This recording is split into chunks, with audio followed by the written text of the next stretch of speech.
Thank you for watching the latest episode of the Inside Drive on Racers and Rods Media.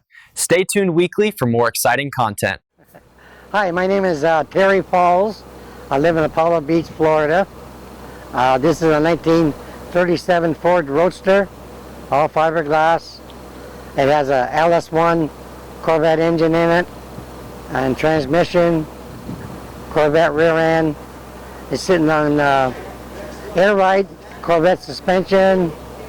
It's got the Corvette wheels, and it's all red. It's red. It's red. And I have other cars at home, but I brought this one today because it's not going to rain. There you go. Yeah. Awesome. Great. Okay. Thank you very much. Okay.